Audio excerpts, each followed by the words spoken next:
ಇಂದಿರಾ ಏಕಾದಶಿ ವ್ರತಕಥಾ. ಓಂ ಗಂ ಗಣಪತಯೇ ನಮಃ. ಶ್ರೀ ಗುರುಭ್ಯೋ ನಮಃ. ಹರಿ ಓಂ.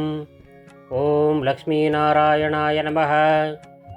ಒಮ್ಮೆ ಪಾಂಡವರಲ್ಲಿ ಅಗ್ರಜನಾದ ಯುಧಿಷ್ಠಿರನು ಶ್ರೀಕೃಷ್ಣನನ್ನು ಕುರಿತು, ಭಗವಂತ ಮಧುಸೂದನ, ಅಮಾವಾಸ್ಯಾಂತ ಮಾಸಾನುಸಾರ ಭಾದ್ರಪದ ಮಾಸದ ಕೃಷ್ಣ ಪಕ್ಷದ ಏಕಾದಶಿಯ ಮಹತ್ವವೇನು, ಅಂದು ಯಾವ ಭಗವಂತನ ರೂಪವನ್ನು ಆರಾಧಿಸಲಾಗುತ್ತದೆ ಮತ್ತು ಅದರಿಂದ ದೊರಕುವ ಫಲಗಳೇನು ಎಂಬುದನ್ನು ಸವಿಸ್ತಾರವಾಗಿ ತಿಳಿಸುವ ಕೃಪೆ ಮಾಡು ಎಂದು ಪ್ರಾರ್ಥಿಸಿದನು.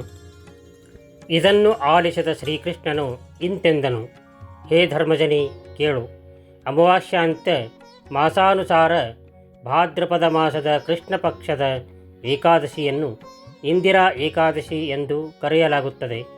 ಈ ಇಂದಿರಾ ಏಕಾದಶಿಯಂದು ನಿರಶನದಿಂದಿದ್ದು ಉಪವಾಸ ವ್ರತವನ್ನು ಆಚರಿಸುವ ವ್ಯಕ್ತಿಗಳು ಸರ್ವ ಪಾಪಗಳಿಂದ ವಿಮುಕ್ತರಾಗುತ್ತಾರೆ ಮತ್ತು ಅವರುಗಳ ಪಿತೃಗಳ ಉದ್ಧಾರವಾಗುತ್ತದೆ.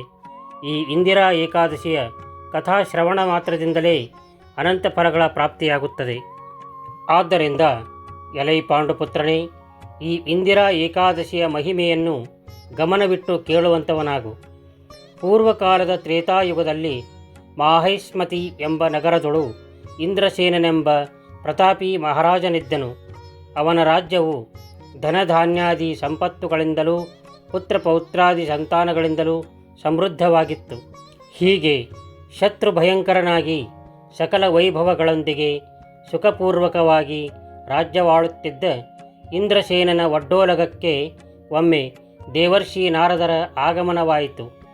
ಬಂದ ನಾರದರನ್ನು ಗೌರವಪೂರ್ವಕವಾಗಿ ಸ್ವಾಗತಿಸಿ ಅರ್ಘ್ಯಪಾದ್ಯಾದಿಗಳನ್ನು ನೀಡಿದ ಇಂದ್ರಸೇನನು ಸಕಲ ವಿಧದಿಂದಲೂ ಉಪಚರಿಸಿದನು. ಹೀಗೆ ಇಂದ್ರಸೇನನ ಉಪಚಾರದಿಂದ ತೃಪ್ತರಾದ ನಾರದರು ಅವನನ್ನು ಅವನ ರಾಜ್ಯವನ್ನು ಕುರಿತು ಕ್ಷೇಮ ಸಮಾಚಾರಗಳ ಬಗ್ಗೆ ವಿಚಾರಿಸಲು, ತಮ್ಮಂತಹ ದೇವರ್ಷಿಗಳ ಕೃಪೆಯಿಂದ ಸಕಲ ದೇವಕಾರ್ಯಗಳು ಯಾಗಯಜ್ಞಾದಿಗಳು ವಿಧಿಪೂರ್ವಕವಾಗಿ ನಡೆಯುತ್ತಲಿದ್ದು ರಾಜ್ಯವು ಸುಭಿಕ್ಷವಾಗಿದೆ ಎಂದು ತಿಳಿಸಿದ ಇಂದ್ರಸೇನನು ನಾರದರ ಆಗಮನಕ್ಕೆ ಕಾರಣವೇನೆಂದು ಕೇಳಿದನು. ಅದಕ್ಕೆ ನಾವು ಬ್ರಹ್ಮಲೋಕದಿಂದ ಯಮಲೋಕಕ್ಕೆ ಹೋದಾಗ ಯಮಧರ್ಮರ ಒಡ್ಡೋಲಗದಲ್ಲಿ ನಿನ್ನ ತಂದೆಯನ್ನು ಕಂಡೆನು. ಆತನು ಧರ್ಮಿಷ್ಠನು, ಹರಿಸೇವಪರನಾಗಿದ್ದರು. ಆತನಿಗೇಕೆ ನರಕ ಪ್ರಾಪ್ತವಾಯಿತು ಎಂದು ವಿಚಾರಿಸಲಾಗಿ, ಆತನು ಏಕಾದಶಿ ವ್ರತವನ್ನಾಚರಿಸಿ ಹರಿದಿನ ಎಂದರೆ ಹರಿವಾಸರ ಮುಗಿಯುವುದರ ಒಳಗೆ ಪಾರಣೆ ಕಾಲಕ್ಕೂ ಮುನ್ನವೇ ಭೋಜನ ಸ್ವೀಕರಿಸಿದ್ದೇ ಇದಕ್ಕೆಲ್ಲ ಕಾರಣ ಎಂದು ತಿಳಿಯಿತು. ಆದ್ದರಿಂದ ಇದಕ್ಕೆ ಪರಿಹಾರವಾಗಿ ಆತನಿಗೆ ಮುಕ್ತಿ ದೊರೆಯಬೇಕಾದರೆ ಆತನ ಮಗನಾದ ಇಂದ್ರಸೇನ, ನೀನು ಅಮಾವಾಸ್ಯಾಂತ್ಯ ಮಾಸಾನುಸಾರ ಭಾದ್ರಪದ ಮಾಸದ ಕೃಷ್ಣ ಪಕ್ಷದ ಏಕಾದಶಿಯ ವ್ರತವನ್ನು, ಅಂದರೆ ಇಂದಿರಾ ಏಕಾದಶಿ ವ್ರತವನ್ನು ಶ್ರದ್ಧೆಯಿಂದ ಆಚರಿಸಬೇಕು. ಅದರ ಸಂದೇಶ ನೀಡುವುದಕ್ಕಾಗಿಯೇ ನಾವಿಲ್ಲಿಗೆ ಬಂದೆವೆಂದು ನಾರದರು ಹೇಳಿದರು. ನಾರದರ ಮಾತನ್ನು ಆಲಿಸಿದ ಇಂದ್ರಸೇನನು ಮಹರ್ಷಿಗಳನ್ನು ಕುರಿತು, ಹೇ ಮುನಿಶ್ರೇಷ್ಠರೇ, ದಯಮಾಡಿ ಇಂದಿರಾ ಏಕಾದಶಿ ವ್ರತಾಚರಣೆಯ ವಿಧಾನವನ್ನು ವಿಧಿಪೂರ್ವಕವಾಗಿ ಸವಿಸ್ತಾರವಾಗಿ ತಿಳಿಸುವ ದಯೆ ತೋರಿ ಎಂದು ಪ್ರಾರ್ಥಿಸಲು, ಅದಕ್ಕೆ ನಾರದರು, ಹೇ ಇಂದ್ರಸೇನನೇ, ಗಮನವಿಟ್ಟು ಕೇಳುವಂಥವನಾಗು. ಏಕಾದಶಿಯ ಹಿಂದಿನ ದಿನ ಎಂದರೆ ದಶಮಿಯಂದು ಬೆಳಿಗ್ಗೆ ನಿತ್ಯ ಕರ್ಮಗಳನ್ನು ಮುಗಿಸಿ ಸ್ನಾನವನ್ನು ಮಾಡಿ ಮತ್ತೆ ಮಧ್ಯಾಹ್ನ ನದಿಯಲ್ಲಿ ಸ್ನಾನ ಮಾಡಿ ನದಿ ತಟದಲ್ಲಿ ನಿನ್ನ ಪಿತೃಗಳಿಗೆ ತರ್ಪಣ ಕೊಡಬೇಕು. ನಂತರ ಸಾಯಂಕಾಲದ ಒಳಗೆ ಒಂದು ಬಾರಿ ಮಾತ್ರ ಸಾತ್ವಿಕ ಭೋಜನವನ್ನು ಸ್ವೀಕರಿಸಿ ಉಪವಾಸವನ್ನು ಪ್ರಾರಂಭಿಸಬೇಕು. ತದನಂತರ ಇಂದಿರಾ ಏಕಾದಶಿ ದಿನದಂದು ನಿತ್ಯ ಕರ್ಮಗಳನ್ನು ಮುಗಿಸಿ ಸ್ನಾನವನ್ನು ಮಾಡಿ ಬಂದು ಭಗವಂತನ ಮುಂದೆ ಋಷಿಕೇಶ ದೇವರನ್ನು ಸ್ಮರಿಸುತ್ತಾ, ಅಧ್ಯಸ್ತ್ಯತ್ವ ನಿರಾಹಾರ ಶೋಭೂತೆ ಪರಮೇಶ್ವರ ಭೋಕ್ಷಾಮಿ ಪುಂಡರೀಕಾಕ್ಷ ಅಸ್ಮಿನ್ ಇಂದಿರಾ ಏಕಾದಶಿ ವ್ರತೆ ಎಂದು ಹೇಳಿ ತಾನು ಇಂದಿರಾ ಏಕಾದಶಿ ವ್ರತವನ್ನು ಮಾಡುವ ಸಂಕಲ್ಪವನ್ನು ಮಾಡಬೇಕು. ಆ ದಿನ ಸಂಪೂರ್ಣ ಉಪವಾಸದಿಂದ ಇದ್ದು ಲಕ್ಷ್ಮೀನಾರಾಯಣರನ್ನು ಪೂಜಿಸಿ ಆ ದಿನ ರಾತ್ರಿ ಭಗವಂತನ ಕೀರ್ತನೆಗಳನ್ನು ಹಾಡುತ್ತಾ ಜಾಗರಣೆ ಮಾಡಬೇಕು.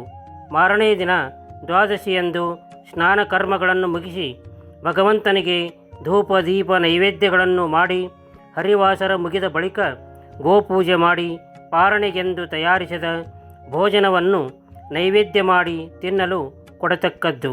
ನಂತರ ಬ್ರಾಹ್ಮಣರನ್ನು ಆಹ್ವಾನಿಸಿ ಭೋಜನವನ್ನು ಮಾಡಿಸಿ ಯಥಾನುಶಕ್ತಿ ದಕ್ಷಿಣೆ ದಾನಾದಿಗಳನ್ನು ನೀಡಿ ಬಂಧು ಮಿತ್ರರೊಂದಿಗೆ ದ್ವಾದಶಿ ತಿಥಿ ಮುಗಿಯುವುದರ ಒಳಗೆ ಒಂದು ಬಾರಿ ಮಾತ್ರ ಪಾರಣೆ ಮಾಡಬೇಕು. ಹೀಗೆ ಇಂದಿರಾ ಏಕಾದಶಿ ವ್ರತವನ್ನು ಆಚರಿಸುವುದರಿಂದ ಭಗವಂತನ ಅಪಾರವಾದ ಅನುಗ್ರಹವಾಗಿ ಪರಲೋಕದಲ್ಲಿರುವ ಪಿತೃಗಳಿಗೆ ಮುಕ್ತಿಯುಂಟಾಗುತ್ತದೆ.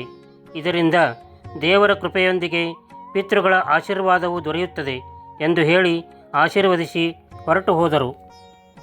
ನಾರದರು ತಿಳಿಸಿದಂತೆ ಇಂದ್ರಸೇನ ಮಹಾರಾಜನು ಬಂಧು ಮಿತ್ರರೊಂದಿಗೆ ಶ್ರದ್ಧಾಭಕ್ತಿಯಿಂದ ವಿಧಿವಿಧಾನಗಳ ಅನುಸಾರ ನಿರಶನ ಉಪವಾಸದಿಂದಿದ್ದು ಜಾಗರಣೆಯೊಂದಿಗೆ ಇಂದಿರಾ ಏಕಾದಶಿ ವ್ರತವನ್ನು ಆಚರಿಸಲು ಅವನ ಪಿತೃಗಳಿಗೆ ಮುಕ್ತಿ ದೊರೆಯುವುದರೊಂದಿಗೆ ಮಹಾರಾಜನು ಇಹದಲ್ಲಿ ಸಕಲ ಸೌಭಾಗ್ಯಗಳನ್ನು ಪಡೆದು ಪರದಲ್ಲಿ ಭಗವತ್ ಕೃಪೆಯಿಂದ ಮುಕ್ತಿ ಹೊಂದಿದನು.